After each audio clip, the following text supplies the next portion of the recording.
The Badgers lose a key piece to that offense. Let's react to the Kevin Heywood injury, what it means for Wisconsin's offense, and what it means for the chances this year.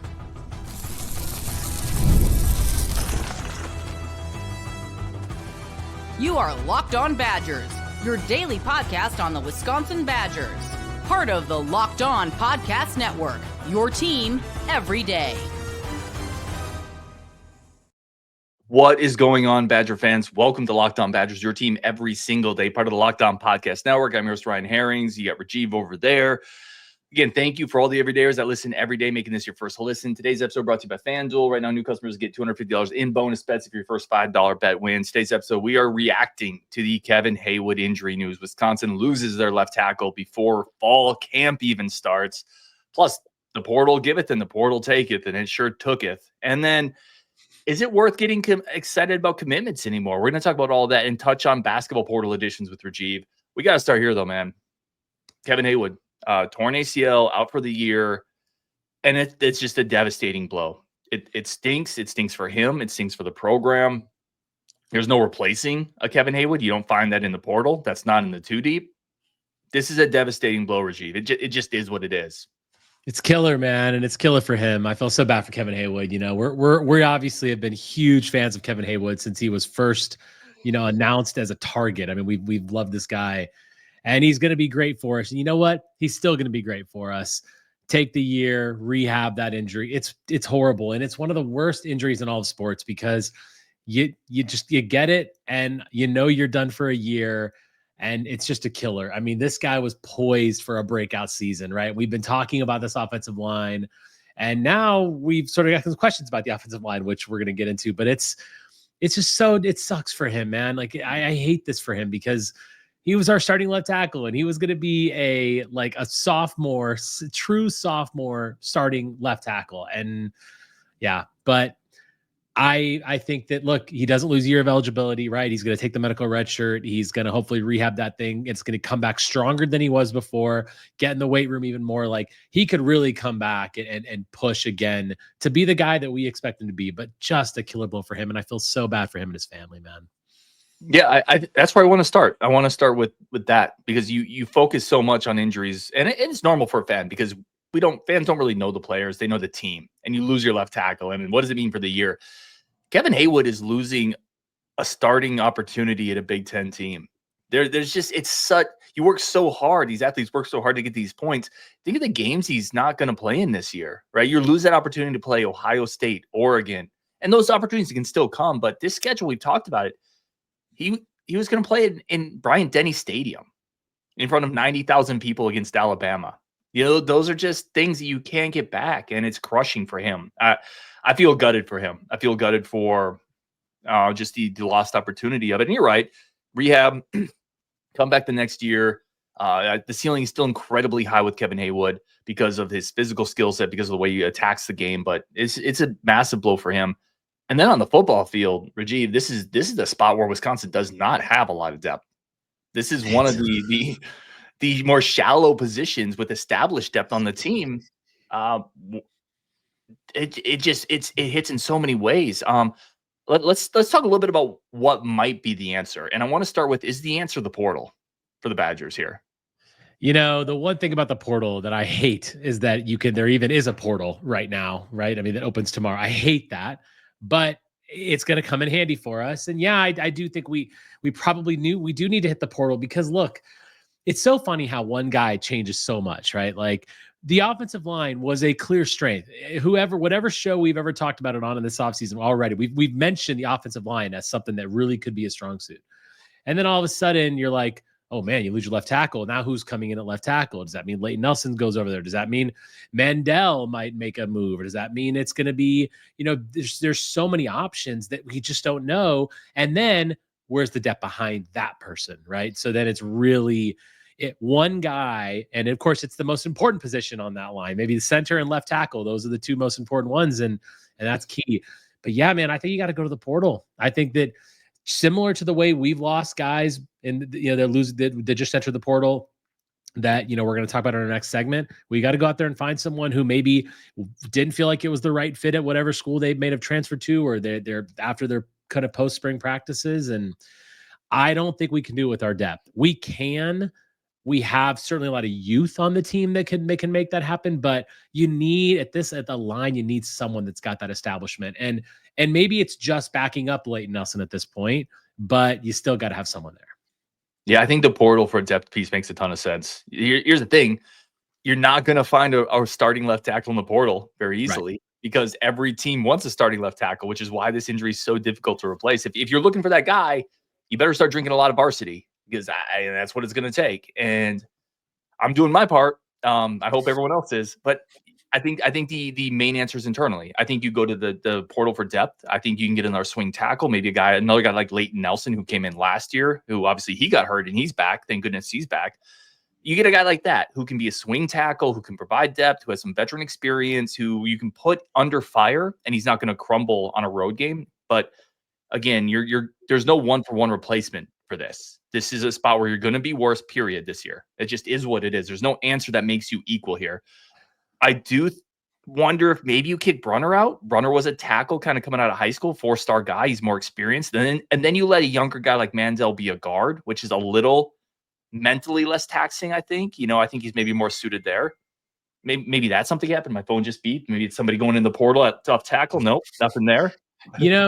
So we talked about this the other night, Justin and I don't really love that because I think that now it affects multiple positions on the line. Like you've got Renfro, you've got Brunner, and Brunner is like our guy at the guard position right now. The right guard, that could be Mandel, that could be someone else, and there's a little bit of question mark there. We know the right tackle is Malman, but you've got some established positions, and I think it's important to keep that established right there because that's a massive gap. If Brunner goes out to the tackle, now is it Ben Shawal? Maybe Mandel slides it left and Ben Shawal's at the right. It's just too many positions, and I think that he's been such a good guard for us.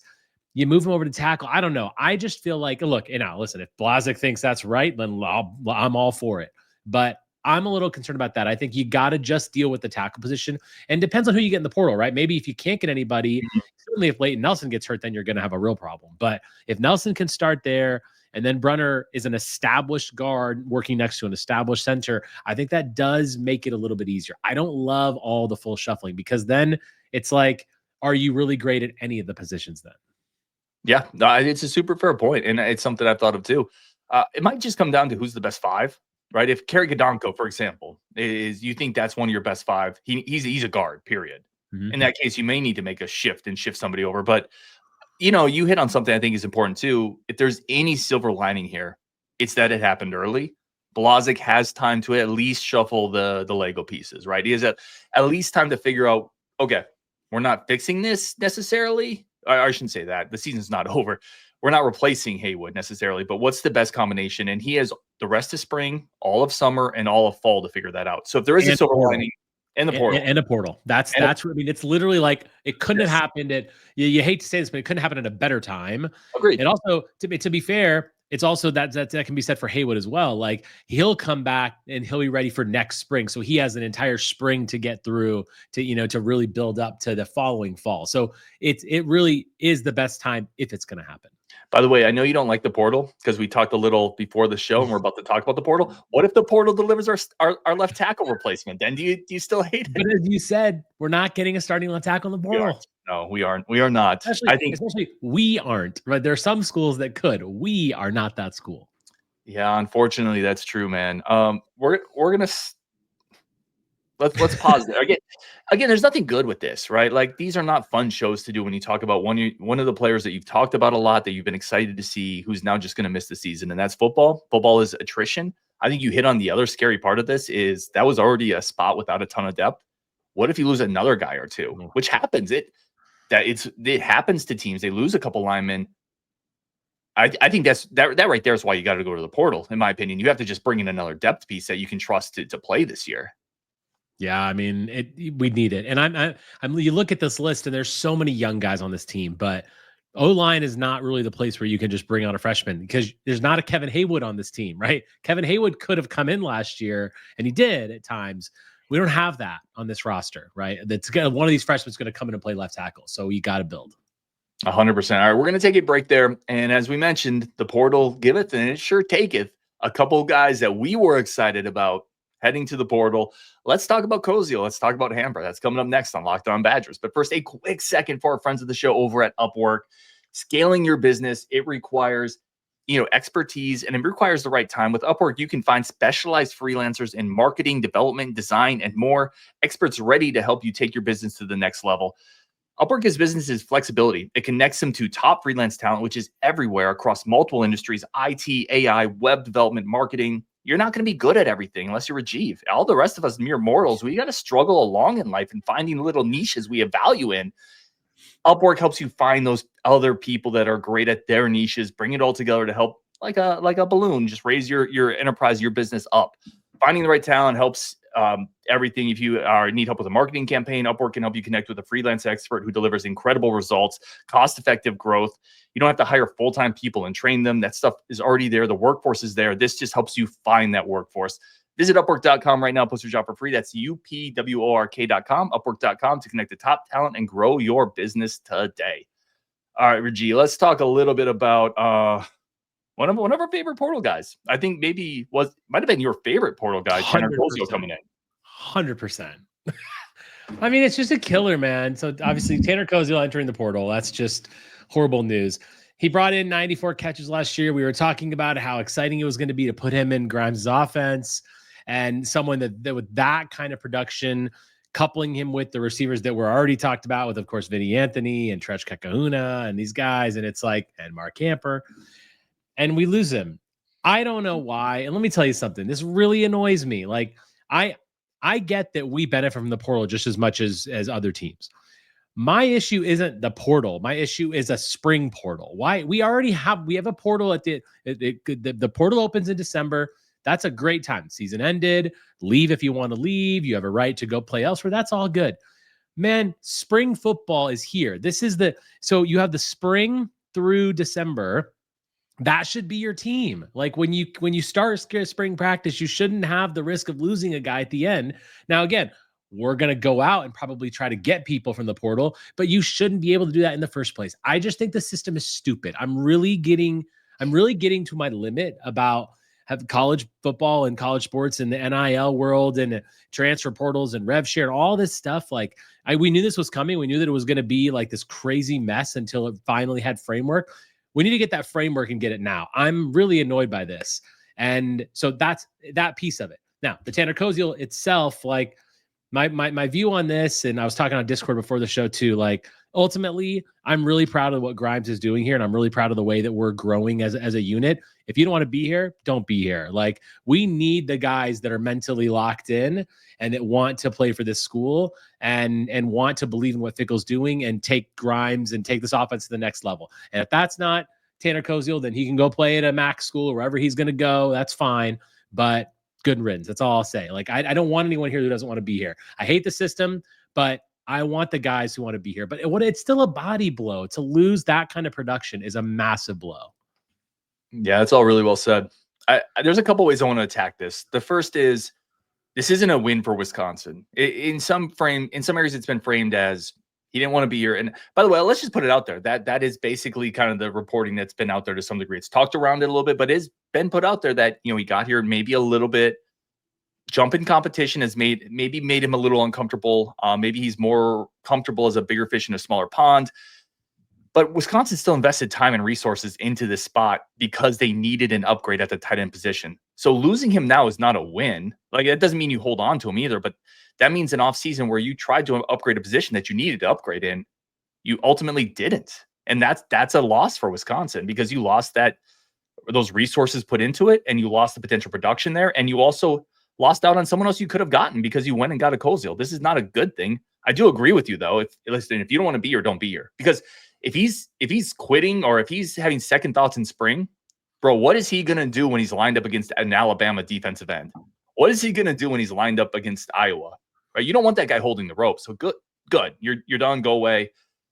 But it stinks for Wisconsin because it drops that ceiling of that tight end room back to an averages position. And that's even if Tucker Ashcraft makes a jump, right? It's no longer a dangerous position for this offense. And that's what it could have been with a Koziol. I mean, literally, O-line and tight end. We've just taken two positions that we were like, yeah, we're in good shape.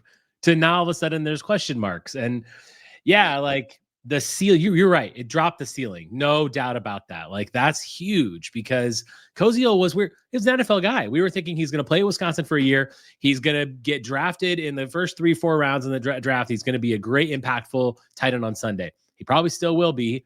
But yeah, I'm obviously I'm curious to know more about it. No, we probably never will know, but I would love to understand what really happened. And was it a system fit with Grimes, which I just don't see how that's the thing, whether he just wasn't happy in Madison for all the reasons, like as you mentioned, like maybe he wants to be the bigger fish in the smaller pond. Like I just don't understand, but either way, you still basically got the same room you had last year now. And it wasn't good enough, right? And I mean, like now Ashcraft, if he's taking that step, I'm excited to see how that works out. I'm excited for you guys to see him at the open practice this weekend.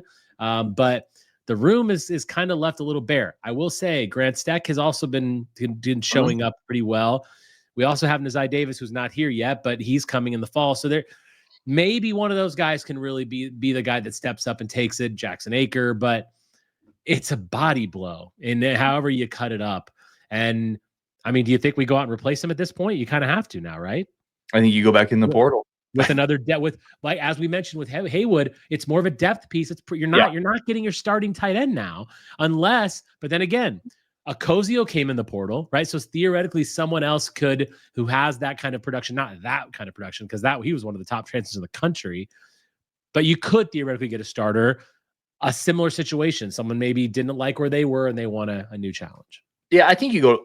Listen, you definitely kick the tires, right? Because I like Steck a lot. Steck is young. And I think Tucker Ashcraft people have judged prematurely. I've said that a bunch of times. 5 years ago, no one would be down on a redshirt sophomore tight end because he hasn't played. So the timeline is sped up unnecessarily. I've said that a bunch. I've beaten that horse to death. Here's the other thing I want to throw out there. This is the other way I've kind of looked at this. Transfer portal is no different than high school recruiting. There's going to be misses. There's going to be complete whiffs on both fronts, right? And we've whiffed. I say we, but Wisconsin has whiffed on 4- and 5-star high school recruits. You're going to also whiff on elite transfer guys. It's not different. And I think maybe the advantage with the transfer guy, again, looking at silver linings, is when you whiff on one of those guys, they're just gone. Like a thief in the night, they just leave. And I get it. Like the transfer portal speed dating. You're not going to understand the culture fit with these guys. You're not going to get to know them as well as the high school kids. So I don't necessarily put this on the staff. This is a player that a lot of guys wanted. He had great production. He would have absolutely fit the system. You're dead on with that. The idea that he's not a fit for Grimes' system, he's 6'7" and he catches balls. That's fit in every system. Yeah, any system. Since 1940, that would fit in any offense that football has ever been played in. But it just sounds like not a culture fit, which you're not going to find out in the portal for the most part. So I don't put it on the staff. I think it is what it is. It happens. You have misses in recruiting, but it is frustrating. Yeah, I mean, you're right. It's definitely not this. The staff did a fantastic to get that guy to come to Wisconsin with that kind of production level and you put him into this offense. It was a great get. I mean, and I stand by that. That was a great get. Well done to get him in there. And there's only so much you can do to keep him, right? I mean, yes, it's on the coaching staff to keep guys, but you're not going to keep everyone. And the bottom line is that's the age that we're in. Like these guys have multiple chances in a year to decide, ooh, it's not the right fit for me. It's not like, let me grow here. Let me develop here. Now, of course, he's on his last year of eligibility. He wants to go be happy. That's fine. But it's just a whole different world now where you just can't you have all these opportunities to leave. So you're basically losing every player on your team that's not completely happy with their situation. That is bananas. Like no other sporting team in the world has that except college athletics in our country. It's so strange. Yeah, and I think you're hitting on another point. I said this in the Discord. The off ramps are too easy. It's too easy for people to take the off ramp now in college sports, which these players are young, right? Yeah, a lot of them probably haven't built that mental toughness, that resiliency you do through life, through experience, through wisdom, through experience. Like you get tougher by sometimes. I'm never going to tell a player not to go. There's better opportunities in other places. Everyone has that right. But sometimes sticking it out ends up being the best decision you ever make in life. And some of the best things that have ever happened to me is because I've had to stick something out. And if I had an easy off ramp in some of those moments, Rajeev, I would have taken it. And I would have regretted it. I'm not saying any of these players are going to regret this. They are not me. I am not them. I don't know the full details. But I do know that these easy off ramps are short-circuiting growth and development for a lot of young people in college sports. And you're talking about guys that are 18 to 22 years old too. Like that's the other element of it. It's like these guys' brains aren't even fully like, it's like, these are youth basically given these off ramps, given this, like these dollar signs everywhere. It's a Wild West, man. It's nuts. All right, we're going to take a quick break. Come back. We are going to hit a little bit on Hamper, also in the portal. Quincy Burrows, also in the portal. And then I have a couple other questions for Rajeev, too, that I'm interested to get into. That's coming up next on Locked On Badgers. But quickly, Rajeev, our great friends of the show, tell me what you love about FanDuel. I mean, what's not to love about FanDuel right now? Listen, I'm all about it. Look at baseball just started, by the way, too. Like, so I'm starting to do my run line bets here and there. Like, it's great. You got NHL playoffs, you got NBA playoffs. Like, there's seemingly, even though like college basketball is over, there's so many things out there with FanDuel. Not only can you combine in-game stuff and different things, you can go cross sports, you can make parlays out of anything, and it's the best place to do it. And the bonus offer, by the way, right now is fantastic. Like, it just keeps getting better with FanDuel. Gotta love it. Yep, $5 bet gets you $250 in bonus bets if you win it for first-time users. Rajeev nailed it. It is the simplest, easiest, fastest way. The official sportsbook of the Locked On Podcast Network. Head over to FanDuel.com today. Claim your $250 in bonus bets if your first $5 bet wins. All right, let's get back into this kind of semi-depressing show, Rajeev. I want to ask you this, because I had a couple of people ask me this, and I think it's a really valid question. Are you still getting excited when people commit? Because I went back and I looked at my thumbnail for the Koziol commitment and for Hamper, and going back to last year, Xavier Lucas and some of these high-profile guys, and I think fans are starting to get a little jaded. Like, what's the point of celebrating these commitments? I mean, I think it's just cautious optimism for me, and like a cautious excitement. Like I said it recently with Ryan Hopkins. I'm excited about the commit, but I mean, until you actually see him play in the fall, the spring doesn't even matter anymore. Until you see him in the fall line up with your team, that's the only time you can really know that he's going to be there. But ultimately, it's still a numbers game. Just like you said, you're going to hit and miss on some recruits that you get that stay with the program. They could be a guy that stays there 5 years, it's still a miss, right? So it's the same kind of thing here. Like, if you treat it like a hit or miss, you get the guy, maybe you hit and he actually stays, maybe you miss and he leaves. I'm still excited about the upside potential that the guys bring. So yeah, I am still going to be really excited about the recruits, but and the transfer portal guys. But at the end of the day, it's with that grain of salt, knowing that you can't really get pumped about it until you actually see him on the field. It just mutes the excitement a little bit. That's the way that I think. Like soccer right now, not that this is a soccer podcast, but there's a huge discussion in soccer because there's instant replay now that has taken away the joy of scoring a goal because now everything is checked. It's like that. It's like, I'm excited, but we really need to wait. But it's the same thing, like a hitting and missing on recruits, if you think about it. Yeah, I look at it like, by the way, I do need like some type of reverse cannon. When somebody commits, but they never make it to the field, I should be able to, like, I don't even know what that would be. We need to have a new sound. Yeah. We need a new sound. If you commit and never even make it to the field, I think I look at it like this, like, what's the alternative, right? So to stop getting commitments, yeah, like, so I'm still going to celebrate the wins, because the alternative is what we're going to stop landing portal guys because some people might leave. Like, you can't do that. So you still go get the talent. And listen, you have a better chance of holding on to people if you get them by just not getting them at all. So I'm still going to celebrate those. Those are still wins. You still got to bring that talent in. You still got to show the ability to secure that talent.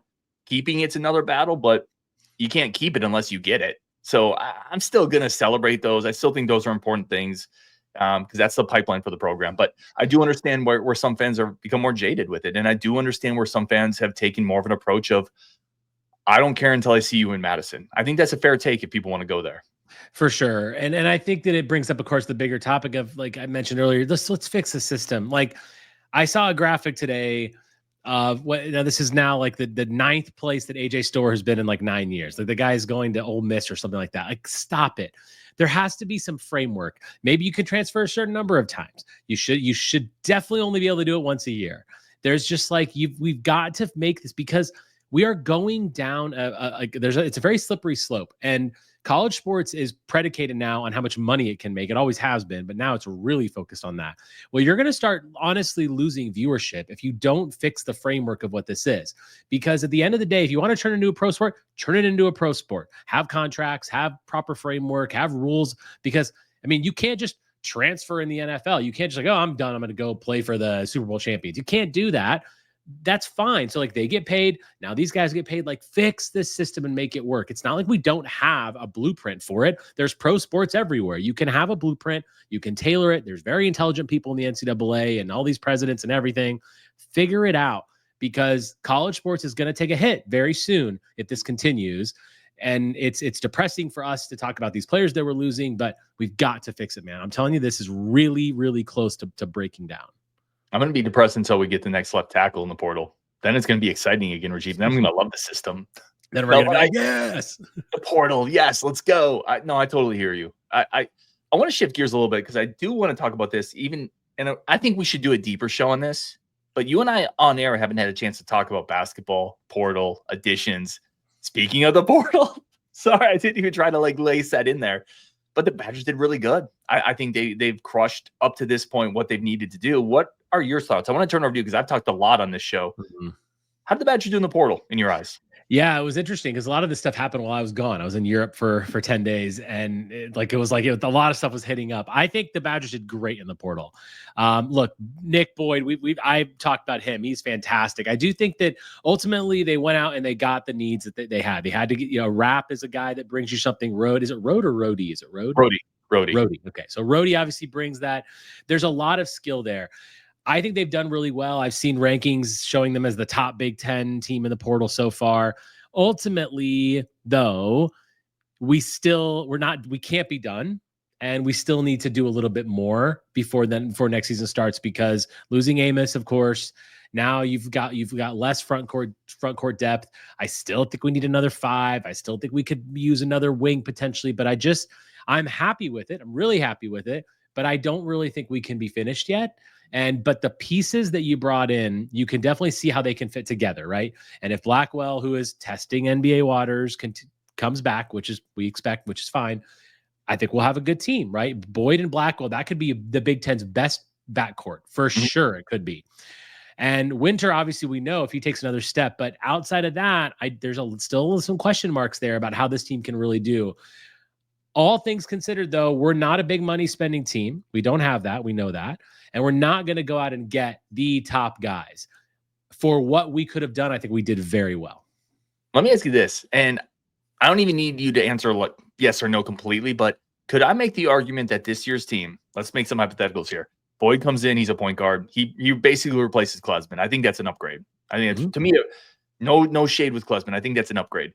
Blackwell shifts over to a scoring guard, takes just more of that scoring load, and takes another jump from that sophomore to junior year. I think Nolan Winter has a big jump in him. Could this team be better than last year's team, the starting 5? Not without John Tonje, no.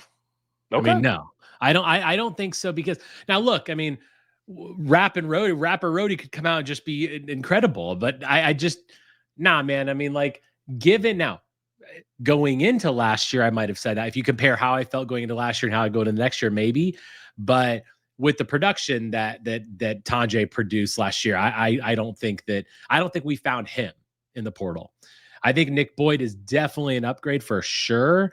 But then when you look at Rap versus Crowell, I think there's a lot of similarities there, but I just don't think Crowell has a lot of experience.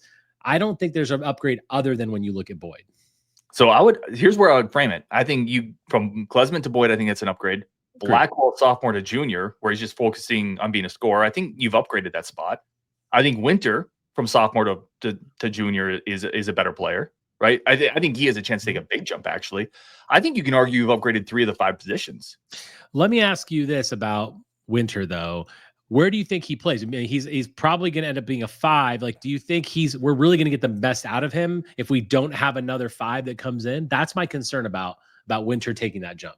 Super valid. I think his best spot is as a stretch 4. I've talked about that. I think he has to be a 5 with Rap. Rap is not a very physical guy. He has some height, but he's not very physical. He's not very good on the glass. I think it's too much to expect him to take a massive physical jump from a freshman to a sophomore year. And by the way, go play in the Big Ten. That's a tall task.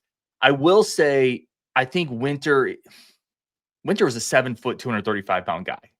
If he puts on 10 pounds, he's 7 foot, 245.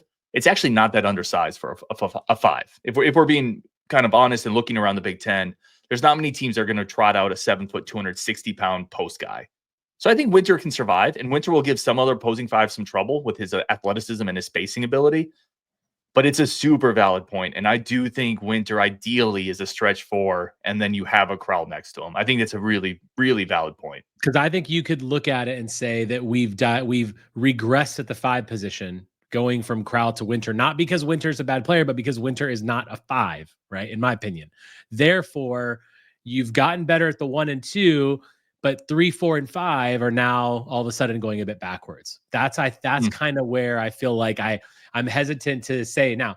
Again, if we go out and get more, then I think we could have a better situation. Now, if a guy like Greppy takes a step, or if Garlock comes in and is effective, then I think we can be there. But I definitely am happy with what they did, but I'm still just concerned because I do think that Amos's loss, the loss of Amos, is going to be impactful as well, like more than we may think. I agree with you, by the way. I do think last year's starting 5, I would give them the edge because of Tanjay. I just think it's an interesting question to throw out there. I want to hit you with this one. This one was for Robert Sorensen. We did this on a show with Nick the other day, but I think it's a really good one. I'm going to say, let's make this all on football.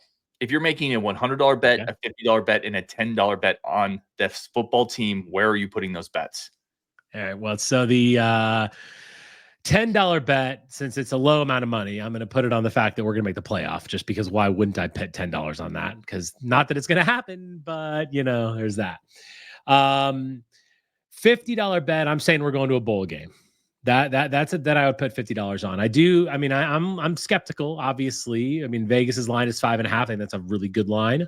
But I do think that's probably happening. $100 bet. This is a tough one for me because this is obviously the bet that I'm not I got to be most confident in. And I think I would say that it's going to be Billy Edwards related. I'm going to say Billy Edwards, $100 that Billy Edwards throws for 2,500 yards, which I think would be really solid because he's going to also rush for like 750 or something. I think it's awesome. Yeah, listen, if he throws for 2,500, I think you have the recipe for a really good Badgers offense this year. I'm going to go the $10 bet that we hit the over. I'm actually a little more confident in that. I might make that my $50 bet. I think we're going to hit the over. Although this Kevin Heywood news that's not the greatest start to that. Give me the 50 on the over. Give me $10 on. Yeah, give me $10 on Wisconsin beating Michigan. I think they got to trip up one of the big schools. I don't think they can get Oregon. I don't think they can get Ohio State. They're not going to get Bama, barring something silly. I think Michigan's better. That's a tough spot, but they are going to be starting a true freshman, as Justin points out a lot. I don't think Michigan's in the tier of the other 3. So give me 10 on that one and $100 on. Gosh, I think the other day I said Billy Edwards as well, something there. I'm going to say give me $100 on Wisconsin beating Minnesota this year and at least getting something in the trophy case. Because, dude, if we lose to that program again, I mean, it can't happen. It can't happen. I don't even want to think about that. But obviously, this is not like the excitement that we have. Because I will say, I still am really excited about what Grimes is doing. And like, if you watch the camp, like YouTube videos, which I think are great, like you just get really excited about returning to Wisconsin football. And like, we're a line of scrimmage based team, which is what Blazek said in there. That's great stuff to hear. But when you have stuff like this with the Haywood loss, Koziol loss, Hamper loss, 3 guys, by the way, all 3 guys we thought were going to be key contributors this year, all 3 of them.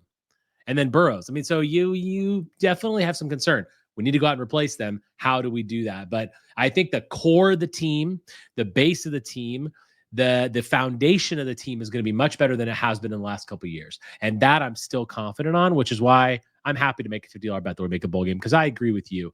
But I will say this, the 5.5, Vegas is really good at this stuff. Trust me. Yep. Like it's very, very likely that it's going to be right around there. Yeah, it's going to be 6. It's going to be 5. Maybe if we get lucky, it'll be 7. Yeah. Let me finish up here, man, because I could talk to you forever with this stuff. We haven't talked for a minute, but we're at 35 minutes. But I do want to just throw this kind of quick question to you. This was sent to me, and I've been a proponent of, if you're going to hire a coach, you're going to take a big swing on somebody, you're going to radically change what you're doing. You got to give them time. You got to give them 4 years. You got to let his guys come through the system. Someone took that and said, well, Ryan, what if this year is just like last year? They go 5-7. They get blown out by Iowa. They don't win any tough games. They missed the bowl again. No rivalry wins. If this year is a repeat of last year, where is Fickell? I think there's got to be, to me, it's so difficult to just say that, as there's so much nuance to it. It's how we look, because 5-7 with the schedule that we have is not out of the question. There is just the schedule's brutal. That doesn't mean that progress wasn't made. Now, if we get blown out, like if it's really just like that, if we're getting blown out by teams, right? Year. Then yeah, I mean that like it would be really bad, and I would probably be saying that we need to make a change. But I agree with you. We do need to give him time, because he's done it in the recruiting classes. There's no way that the recruiting classes he has put together will not produce in the future. I just can't see that. This guy took Cincinnati to the playoffs. Come on, like, let's be reasonable. He's still a good coach. He coached it. He's been successful with the players that we now are bringing in. I really do believe that he will improve. However, if he doesn't, I would still give him probably one more year after that to really bed in these classes. Then after that, he has to produce for sure. Plus the schedule gets easier. So I think it's how the 5-7 looks. Now, if it looks really, really bad, there's a point where you have to just cut it. But I don't think we're going to get there. I agree with you 100% on every one of your points. I don't think it's going to look like that. And I think if it shows improvement, even if it is a 5-7, 6-6, but there's growth with this schedule, with the young players on this roster that are coming up, I think you have to give them another year, because the absolute worst spot you can be in any sport really is a coaching carousel. You cannot be continuing to flip, because what do coaches do? They flip their recruits, they flip their roster, they flip the scheme, and then you start over. Then you're in 2 more years of we're growing with this coach, and then we're going to flip it again. You don't get out of that. It's really hard to get out of that. And he made a big step to ensure that he wouldn't have that same situation by getting rid of Longo and hiring Grimes. And as I've said before, like going back to the foundation, going to raising the floor of this team by saying, you know what? We took a shot with Longo and the whole Adary raid thing, but let's raise that floor again. Let's get back to good Wisconsin football, get big up front. That automatically gives you a base to work from to where you can become a better team. And I think he made that improvement. So he's already showing that growth. Yeah, I think it's well said. All right, we're going to wrap it there. Got Rajeev over here. This is Ryan, Locked On Badgers. Appreciate everybody for tuning in. As always, not the best show, but more good news is coming up. I'm sure of it. Plus, if you're coming down this weekend, I will be there. I think Justin will be there. I think Zach will be there. I'm sure some other people as well. I know Honcho, Osen's going to be around. So come hang, have a good time. Let's build the community like we always try to do, and do it the right way. Rajeev, on Wisconsin. Better shows ahead. On Wisconsin. Better shows ahead.